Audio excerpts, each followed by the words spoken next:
Hello അസ്സലാമലൈക്കും. നമുക്കിന്നൊരു പാലക്കാട് റാബത്തർ ബിരിയാണി ഉണ്ടാക്കൽ സൂപ്പർ ടേസ്റ്റിയായ ഒരു ബിരിയാണിയാണ് ഇത്.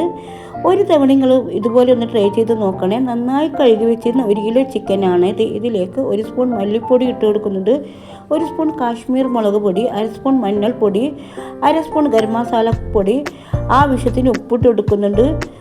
ഒരു നാരങ്ങയുടെ മുറിയും കൂടി ഇതിലേക്ക് ചേർക്കുന്നുണ്ട്. 1 സ്പൂൺ തൈരും കൂടി ചേർത്ത് കൈയോട് നന്നായി ഒന്ന് കുഴച്ച് 1 മണിക്കൂർ ഒന്ന് മാറ്റി വെക്കണേ. ഇനി 3/4 കപ്പോളം വരുന്ന കൈമ റൈസാണ് നമ്മൾ എടുത്തിരിക്കുന്നത്. ഇത് നന്നായി 2-3 വെള്ളത്തിൽ കഴുകി ഒന്ന് കുതിരാനായിട്ട് വെക്കുന്നുണ്ട്.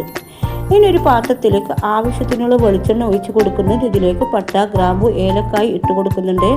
ഇനി നമുക്ക് ഇതിലേക്ക് 1/2 കപ്പോളം വരുന്ന മല്ലിച്ചപ്പാണ് ഇട്ട് കൊടുക്കുന്നത്. ഇനി ഇതിലേക്ക് 2 സ്പൂൺ ഇഞ്ചി വെളുത്തുള്ളി ചതച്ച് ഇട്ട് കൊടുത്തിട്ട് ഒന്ന് വഴറ്റിയെടുക്കണേ. 3 ഉള്ളി നീളത്തിൽ മുറിച്ചതും കൂടി ഇട്ട് കൊടുക്കുന്നുണ്ട്. എന്നിട്ട് ഒന്ന് വഴറ്റിയെടുക്കുന്നത്.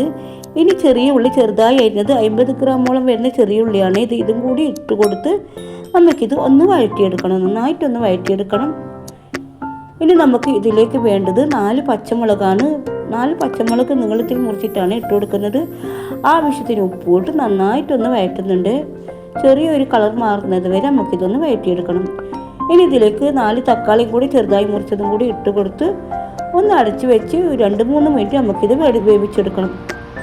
തക്കാളി ഉള്ളി അത്യാവശ്യം വെന്ത് വന്നിട്ടുണ്ട്. നമുക്കിതിലേക്ക് 1 സ്പൂൺ മല്ലിപ്പൊടി, 1/2 സ്പൂൺ കാശ്മീർ മുളക് പൊടി, 1/2 സ്പൂൺ മഞ്ഞൾപ്പൊടി ഇട്ട് കൊടുക്കുന്നുണ്ട്. ഇനി നമുക്ക് ഇതിലേക്ക് മല്ലിയില പുതിനയില ചേർത്ത് കൊടുക്കുന്നുണ്ട്.